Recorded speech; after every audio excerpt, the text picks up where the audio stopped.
ఇక కేంద్ర ప్రభుత్వం డీలిమిటేషన్ కు సిద్ధమవుతూ ఉండగా ఇటు విపక్షాలు మాత్రం ఉద్యమానికి సిద్ధమవుతున్నాయి. డీలిమిటేషన్ పై నేడు ఢిల్లీలో ఇండియా కూటమి నేతలు భేటీ కాబోతున్నారు. నియోజకవర్గాల పునర్విభజన బిల్లుపై కాంగ్రెస్ అధ్యక్షుడు మల్లికార్జున ఖర్గే నివాసంలో ఇండియా కూటమి నేతలంతా చర్చించబోతున్నారు. బిల్లులో ప్రతిపాదించిన అంశాలతో సమాలోచనలు చేయబోతున్నారు ఇండియా కూటమి నేతలు. డీలిమిటేషన్ పై కేంద్రం ప్రతిపాదనలు పంపించింది. 2 బిల్లులకు సవరణ చేసినటువంటి కేంద్రం 543 నుంచి లోక్సభ స్థానాలను 850కి పెంచేలా ప్రతిపాదనల సమాచారాన్ని ఎంపీలకు పంపించింది.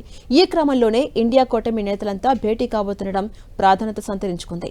మహిళా రిజర్వేషన్ బిల్లు, డీలిమిటేషన్ బిల్లును వేరువేరుగా చూడాలి అంటున్నటువంటి కాంగ్రెస్ దీనిపై పోరుబాట పట్టేందుకు సిద్ధమవుతోంది. కూటమి నేతలను సమాయత్తం చేస్తోంది.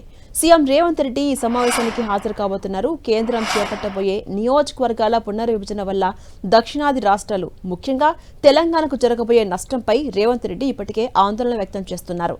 డీలిమిటేషన్ ప్రక్రియలో జనాభా ప్రాతిపదికన కాకుండా అభివృద్ధిని పరిగణలోకి తీసుకోవాలనే డిమాండ్పై ఉమ్మడి పోరాటం చేసే అంశం మహిళా రిజర్వేషన్ బిల్లుపై ఈ భేటీలో చర్చించబోతున్నట్టుగా తెలుస్తోంది.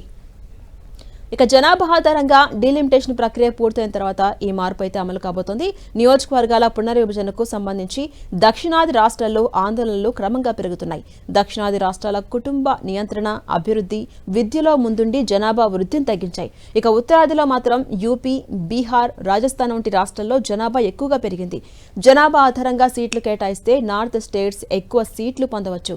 దక్షిణ రాష్ట్రాలు సీట్లు తగ్గకపోయినా వాటి రాజకీయ బలం తగ్గే అవకాశం ఉందని విపక్షాలు చెప్తున్నాయి.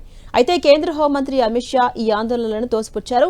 డీలిమిటేషన్ వల్ల దక్షిణ రాష్ట్రాలకు ఎలాంటి నష్టం జరగదని, ప్రో రాటా ప్రాతిపదికన ఎవరి సీట్లు తగ్గవని, ఏ సీట్లు కోల్పోవని చెప్తున్నారు.